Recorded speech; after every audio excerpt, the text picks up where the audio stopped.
এদেশের ছাত্র জনতা যে ইস্তেহা দেখিয়েছে, তোমাদের মতো কয়েকটাকে শেষ করতে সময়ের দরকার হবে না। কথা বলেন। আমরা ভদ্র, আমরা মুসলমান, কথা কয় না। আমরা শান্তিপ্রিয়। আমাদের দেশে কোনো অমুসলিম ধর্মীয় কারণে, সাম্প্রদায়িক কারণে আজ পর্যন্ত নির্যাতিত হয় নাই, হবেও না।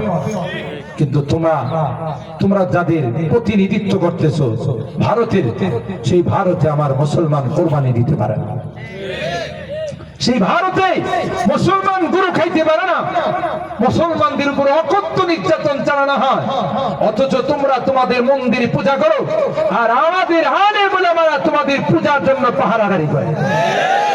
কথা বলেন ঠিক কিনা? সুখে থাকলে ভূতে যেন না কিলায়, কথা বলে না। সুখে থাকলে ভূতে যেন না কিলায়, তা খেয়াল রাখবা। বিমরুলের চাকে হাত দিও না। আমরা অত্যন্ত ভদ্র, আমরা অত্যন্ত ভালো, শান্তি প্রিয়। কিন্তু যদি তোমরা মনে করো এই ভদ্রতাকে দুর্বলতা মনে করো, তাইলে কিন্তু অতি শিক্ষা দেওয়া হবে। কথা বলে ঠিক না? তোমাদের কোন মিশন, তোমাদের কোন প্ল্যান মুসলিম দেশে বাস্তবায়ন করতে দেওয়া হবে না, হবে না, হবে না। কথা বলে ঠিক না? সাহাবায়ে কেরাম রিদওয়ানুল্লাহি তাআলা আলাইহিম আজমাইন এক সময় বর্বরতায় নিমজ্জিত ছিল। এমন কোন বর্বরতায় নিমজ্জিত ছিল, এমন কোন বর্বরতা নেই যা তাদের দ্বারা হয় না। এমনকি প্রতিশোধ নিতে পারে নাই। সন্তানকে ডেকে বলে, তোরা যদি আমার নেককার সন্তান হয়ে থাকো, যোগ্য সন্তান হয়ে থাকো, আমি প্রতিশোধ নিতে পারি না। আমার পক্ষ থেকে তোমরা প্রতিশোধ নিবে। প্রতিশোধের আগুন জ্বালিয়ে রাখত। মূর্তি দেবতার সামনে মাথা নত করে প্রণাম করত। কিন্তু কোরআনের ছায়া চলে আসার কারণে আল্লাহ কোরআনের মাধ্যমে ডিক্লার কয়, রাদিয়াল্লাহু আনহুম ওয়া রাদু আন।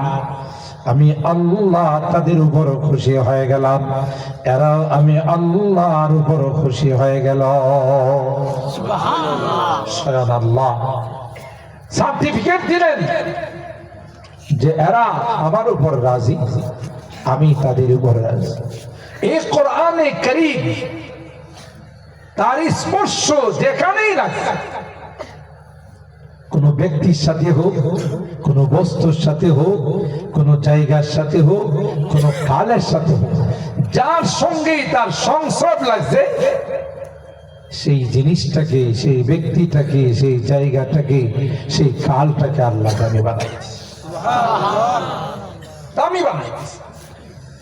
রমাদানুল মুবারক সবচেয়ে মর্যাদাওয়ালা মাস। কেন? কোরআন এই মাসে নাযিল হয়েছে। লাইলাতুল কদর সবচেয়ে দামি রাত। কেন? এই রাতে কোরআন নাযিল হয়েছে। মক্কা মদিনা পৃথিবীর মধ্যে সবচেয়ে দামি শহর। কেন? এই দুই শহরে কোরআন অবতীর্ণ হয়েছে। সুবহানাল্লাহ, সুবহানাল্লাহ। মাত্র 60-70 বছর হায়াতের মালিক আমরা। আমাদের মর্যাদা কম না বেশি? আমাদের মর্যাদা কম না বেশি?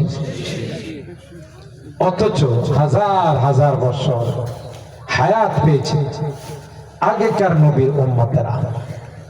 তাদেরকে আল্লাহ শ্রেষ্ঠত্বের মর্যাদা দেন, ঠিক কিনা বলেন? শ্রেষ্ঠত্বের মর্যাদা দিয়েছেন আমাদের আল্লাহ রাব্বুল আলামিন। এই অল্প বয়স, আমাদের অল্প হায়াত, কিন্তু শ্রেষ্ঠত্বের মর্যাদা আমাদেরকে দিয়েছেন একমাত্র, কেবলমাত্র, শুধুমাত্র কোরআনের বরকত। সুবহানাল্লাহ, সুবহানাল্লাহ। আল্লাহ যে হাফিজে কোরআনের সিনায় আল্লাহ কোরআন সংরক্ষণ করেছেন, তার মর্যাদা কম না বেশি? বেশি। আল্লাহর হাবিব বলেন,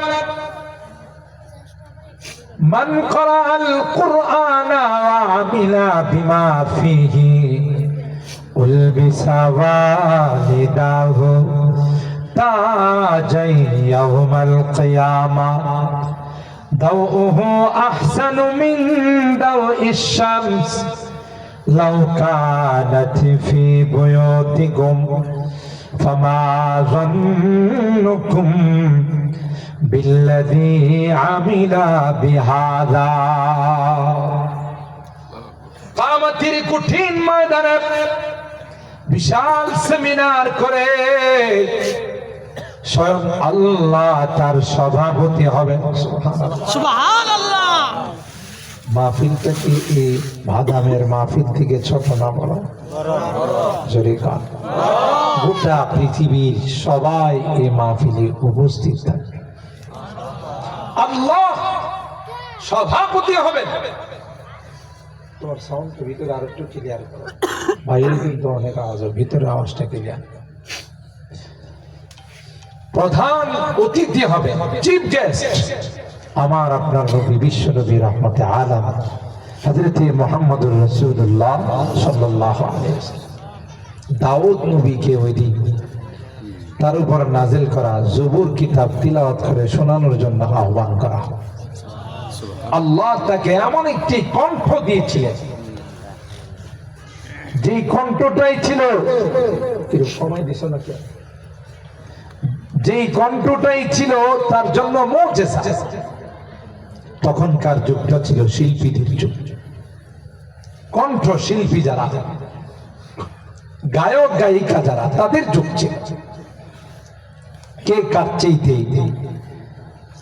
সুন্দর করে গান গাইতে পারে। আল্লাহ হযরতে দাউদ আলাইহিস সালামকে এমন একটা কণ্ঠ দিলেন, যে কণ্ঠ শিল্পীরা শোনার পর বলতে বাধ্য হলো এটা কোনো মানব রচিত কণ্ঠ নয়, এটা আল্লাহ প্রদত্ত কণ্ঠ। জীবনে কত গান আমরা গাইলাম, এইভাবে সমুদ্রের মাছগুলো এসে জমা হয়ে আনন্দে ফুর্তিতে লাফালাফি করতে কখনো দেখি নাই। জঙ্গলের পশুগুলো মাথা নাড়া দিয়ে সমর্থন জানায়, আকাশের পাখিগুলি পাখা নাড়া দিয়ে সমর্থন জানায়। তাদের বুঝতে বাকি নাই এটা কোনো মানব প্রদত্ত কণ্ঠ নয়, আল্লাহ প্রদত্ত কণ্ঠ। সুবহানাল্লাহ। হযরত দাউদকে আল্লাহ বলবেন, এ দাউদ, তোমার কথা আবার হাবিবের উম্মত বয়ানের মধ্যে শুনছি। দাউদ পয়গম্বর আসরে গিয়ে তোমার জবানে কোরআন তিলাওয়াত করে, তোমার জবানে তোমার উপর নাজিল করা কিতাব তিলাওয়াত করে শোনাই দাও।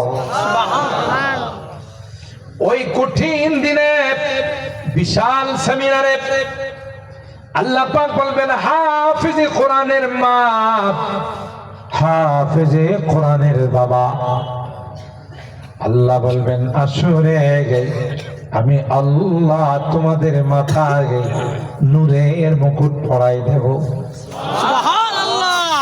তার আলোটা এমন হবে, সূর্যটা যদি কাহারো ঘরের মধ্যে প্রবেশ করে, এই সূর্যের আলোটা যে পরিমাণ হবে, হাফেজে কোরআনের মা বাবা মাথার মুকুটের আলোটা তার চাইতেও অনেক বেশি হবে।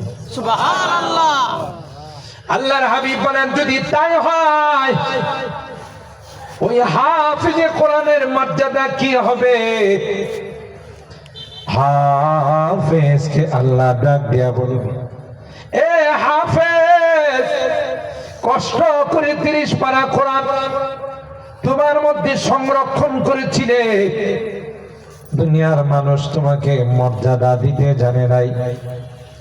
300-400 রাষ্ট্রকে পিছনে ফেলে বাংলাদেশের সম্মানকে তুমি উজ্জ্বল করেছিলে, কিন্তু তোমার রাষ্ট্র তোমাকে সেই রকম ভাবে সম্মান দিতে জানে না। ঠিক কিনা বলে? 2 লাখ নাম কেউ আছে, তাও বড় কোনো উপরস্থ কর্মকর্তা না আইসা সাধারণ কোনো আমলারে পাঠায়া এয়ারপোর্টের মধ্যে সংবর্ধনা জানাইছে, কথা কয় না। অথচ গোটা বিশ্ব জানে যে বাংলাদেশের হাফেজ যে কম্পিটিশনে যায়, যে প্রতিযোগিতায় যায়, অন্য কোন দেশের হাফেজ সেখানে সিরিয়ালের আশা করতে পারে না। গোটা বিশ্ব জানে আজকে কোরআনের দেশ হিসাবে আমার এই দেশকে পৃথিবীর মানুষ চিনে। এই কোরআনে চর্চা আমার দেশে বেশি হচ্ছে বলেই বিশাল বিশাল বিপদ থেকে আমার দেশকে আল্লাহ রক্ষা করতেছে। ভূমিকম্প মাঝে মধ্যে আসে, শুধু ঝাঁকুনি দিয়ে চলে যা, অ্যাকশনে যায় না, ঠিক না? যদি কোনো কারণে রিখটার স্কেলে 7.8 মাত্রার ভূমিকম্প হয়ে যায়, গোটা ঢাকা সহ টঙ্গী গাজীপুর বিরাম হয়ে যাবে, কথা বলেন ঠিক কেন? কিন্তু ভূমিকম্প নাড়া দিয়ে ঝাঁকুনি দিয়ে চলে যায় আর বলে তোমাদেরকে মারলাম না, ভূমিকম্প দিয়ে তোমাদেরকে ধ্বংস করলাম না। একমাত্র কারণ হলো ওই হাফেজে কোরআনদের তিলাওয়াত, সুবহানাল্লাহ, তাদের তিলাওয়াতের কারণ। কারণ তোমরা যখন ঘুমাও তখন এরা জাগ্রত হয়ে আল্লাহর কালাম তিলাওয়াত করে। সুবহানাল্লাহ। করোনা আসছিল, গোটা বিশ্বকে যেভাবে করোনা লন্ড ভন্ড করেছে সেই তুলনায় বাংলাদেশের কিছুই হয় না, ঠিক কিনা বলেন? এটাও কোরআনের মাদ্রাসার বরকতে, ঠিক কিনা?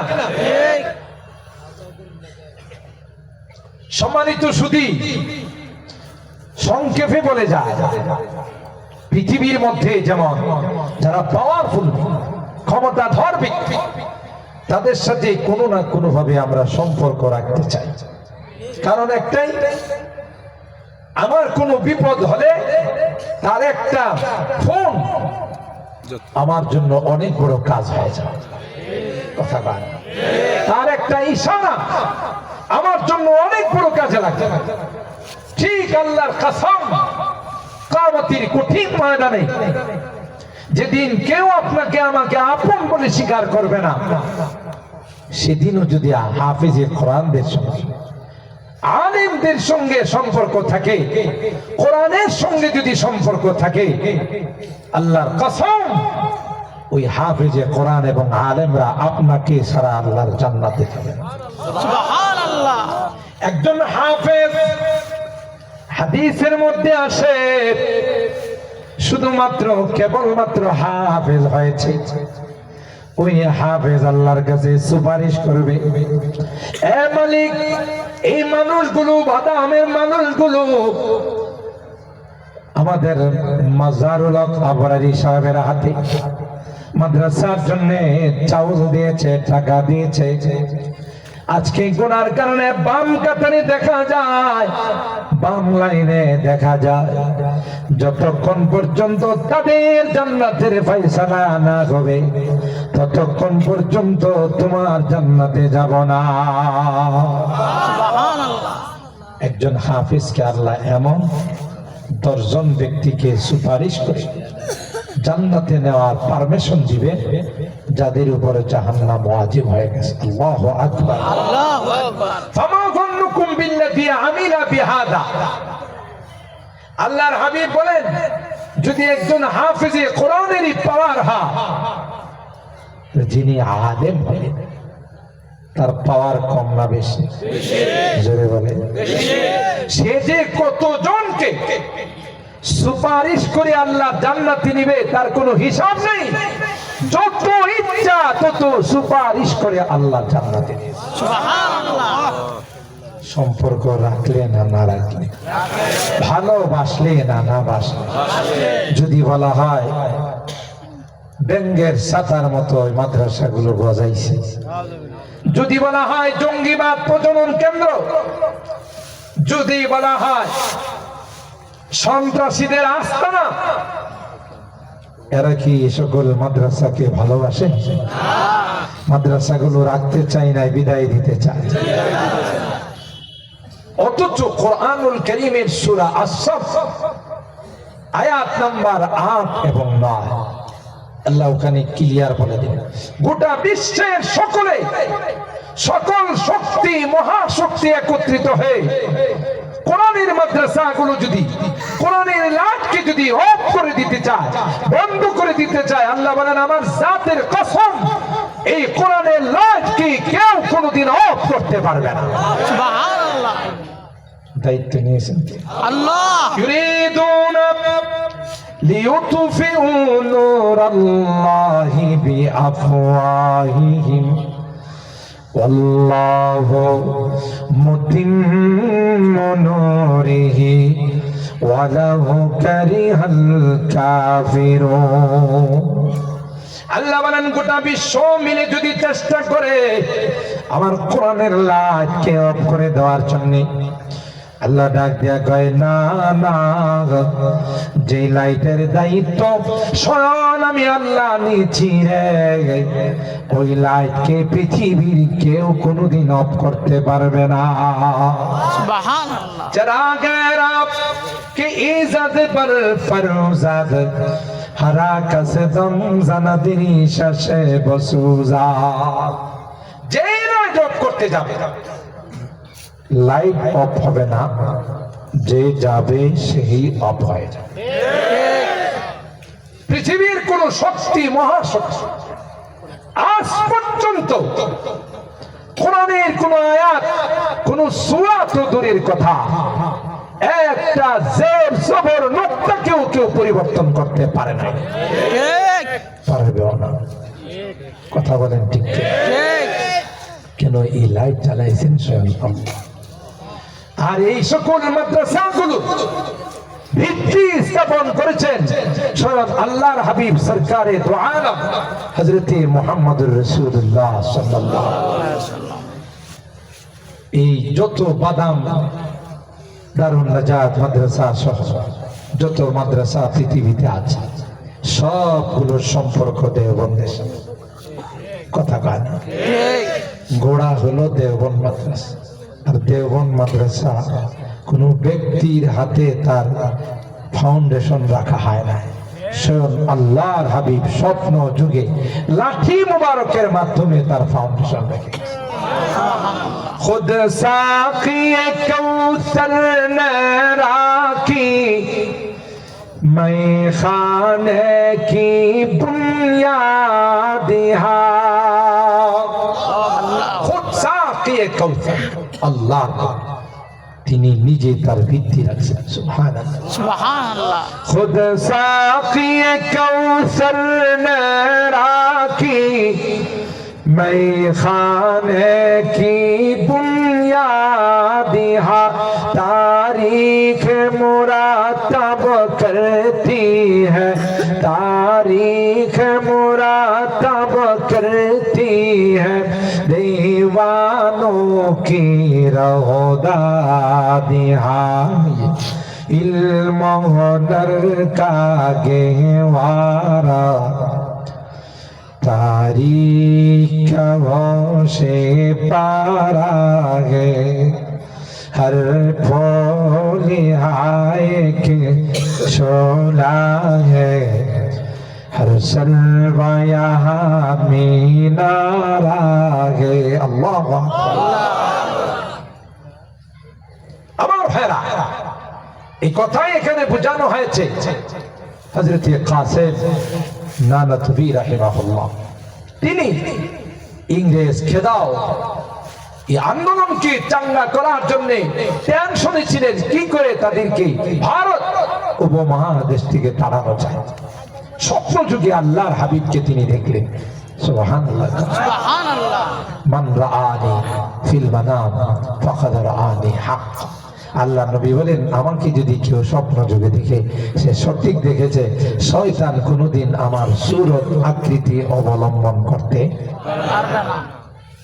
আমাকে সে দেখেছে। আল্লাহর হাবিব হযরত কাসেম নানুতুবিকে ডাক দিয়া কয়, কাসেম, টেনশনের কোনো কারণ নাই, আমার সঙ্গে আসো রে, আমি স্বয়ং লাঠি মোবারক দিয়ে ডাক দিয়ে যাচ্ছি। সুবহানাল্লাহ সুবহানাল্লাহ। হযরত কাসেম নানুতুবি ঘুম থেকে সজাগ হওয়ার পর টেনশনে পড়ে গেলেন। কি দেখলাম? নওদারার মধ্যে আল্লাহর হাবিবকে লাঠি মোবারক দিয়ে ডাক দিতে দেখলাম। তিনি সজাগ হয়ে হাঁটতে হাঁটতে যখন ওখানে আসলেন, আল্লাহর কসম, আল্লাহর পয়গম্বর লাঠি মুবারক দিয়ে যে দাগ এখানে দিয়ে গেছেন, সেই দাগ এখনো মাটির মধ্যে বসা আছে। সুবহানাল্লাহ। खुद साक़िए कौसर ने राखी मैं खाने की बुनियाद तारीख मुरातब करती है, तारीख मुरातब करती है, दीवानों की रहोदादिहाय इल्म हुनर का गेवारा तारीख का से पारा है हर फूल आए के शोला है हर सलवाया मीनारा है ये मजलिस मैवा मजलिस है खुद फितरत जिसकी कासिम है कासिम कासिमुल उलूमी वल खैरात কাসেম নানুতুবি রাহিমাহুল্লাহ তিনি আল্লাহর নবীর দেওয়া দাগের উপর দেওবন্দ মাদ্রাসার ভিত্তি স্থাপন করেছেন। এই দেওবন্দ মাদ্রাসার শাখা ভাদাম দারুন নাজাত কওমি মাদ্রাসা। বুঝা গেল এই সকল মাদ্রাসা গোড়া নরম নয়, অনেক শক্ত।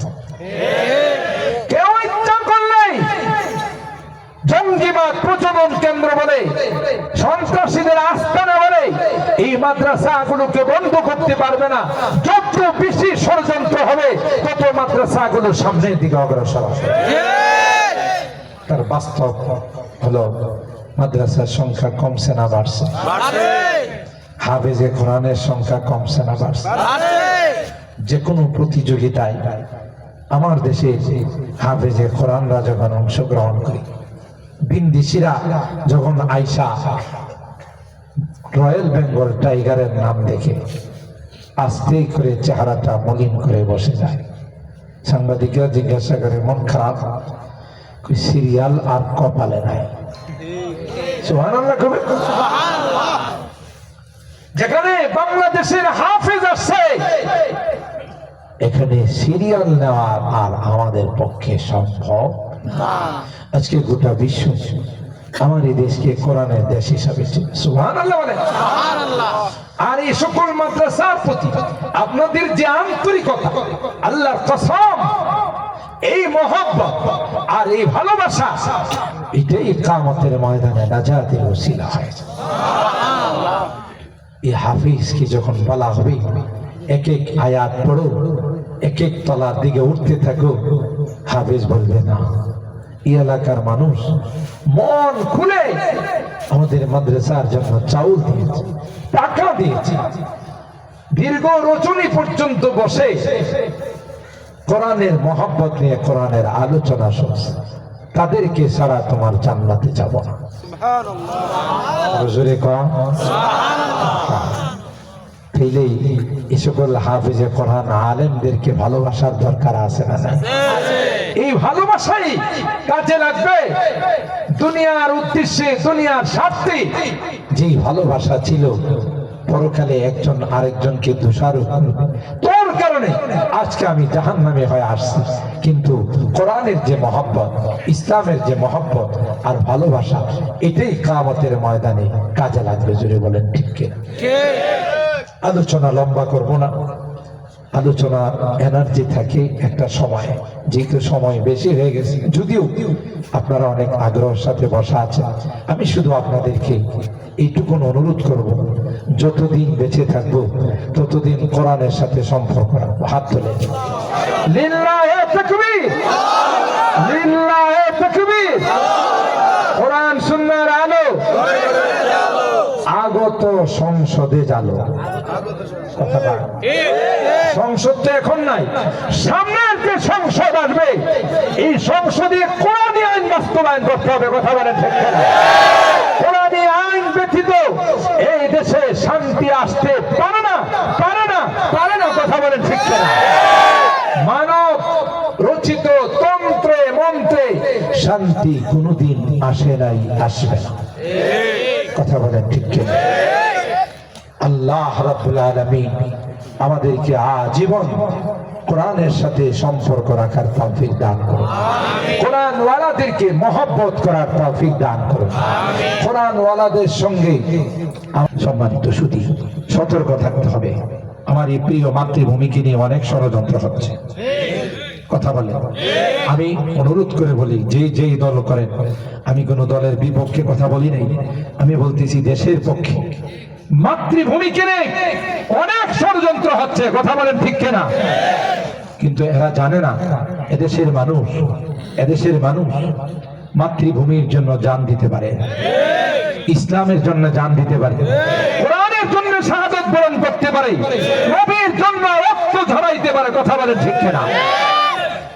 আমরা তোমাদেরকে তোমাদের ধর্ম পালন করার জন্য তোমাদের গির্জাতে গিয়ে, তোমাদের মন্দিরে গিয়ে যত সহযোগিতার দরকার করব, কিন্তু তোমরা যদি স্পর্ধা দেখাও আমার ইসলামকে নিয়ে, আমার কোরআনকে নিয়ে, আমাদের মুসলমানের গায়ে সাহস দেখেই যদি হাত তুলো, তাহলে ওই কালো হাতগুলো ভাঙতে আমাদের সময় লাগবে না। কথা বলেন ঠিক কিনা? মুহাম্মাদুর রাসূলুল্লাহ ওয়াল্লাযীনা মাআহু আশিদ্দাউ আলাল কুফার রুহামাউ বাইনাহুম। আল্লাহর নবীর সাহাবীদের বৈশিষ্ট্য আল্লাহ বর্ণনা করেন, এরা যেমন নরম, যেমন ভদ্র, এরা আবার ইস্পাত কঠিন লৌহ মানব। ঠিক না বে ঠিক? তাই আজকে এই বিশাল সমাবেশ থেকে ইসকনের সদস্যদেরকে আমরা হুঁশিয়ার করে দিতে চাই, আবার যদি তোমাদের প্রভুদের এজেন্ডায় মুসলিম রাষ্ট্রে বাস্তবায়ন করতে যাও, তাহলে মনে রাখবে তোমাদের একজনের লাশ নিয়ে যেতে পারবে না। কথা বলেছে, কারণ এটা আমাদের মুসলিম রাষ্ট্র। তোমার গির্জাতে গিয়ে, তোমার মন্দিরে গিয়ে তুমি যা মনে চাই তা করো, সহযোগিতা করবো। আমার ইসলামকে নিয়ে, আমার মুসলমানদেরকে তুমি প্রসাদ খাওয়াবে তোমার মূর্তি আর দেবতার নামে। আমার মুসলিম কুচিকাচা বাচ্চাদেরকে তুমি মন্দিরের মূর্তির কথা শিখাবে, তা তোমাকে সাহস দেওয়া হবে না। কথা বলে ঠিক কিনা? সম্মানিত সুধী, তাই শেষ মেসেজ আপনাদেরকে দিয়ে যাচ্ছি, সতর্ক থাকতে হবে। কোন অবস্থাতেই আমাদের এই অর্জনকে যেন নস্যাৎ করা না যায়। কথা বলেন ঠিক কিনা? ভবিষ্যতে যারাই রাষ্ট্রীয় ক্ষমতা আসবে এরা দুর্নীতিবাজ হতে পারবে না। কথা বলেন ঠিক কিনা? জনগণের টাকা পয়সা লুটপাট করতে পারবে না, মানুষের উপর জুলুম করতে পারবে না। ঠিক না বেঠি? আমরা এই জাতীয় শান্তিপ্রিয়, দেশপ্রিয় যারা হবে তাদেরকে আমরা নির্বাচিত করব। কথা বলেন ঠিক কিনা? তারাই জনপ্রতিনিধিত্বে আসবে, যারা মুসলিম মসজিদ, মাদ্রাসা, আলেম ওলামা ইসলামের পক্ষে কাজ করবে। বিপক্ষে করলে তাদের পরিণতি তার চেয়ে আরো ভয়াবহ হবে। কথা বলেন। আল্লাহ আমাদের বুঝার তৌফিক দান করুন। আল্লাহ আমাদের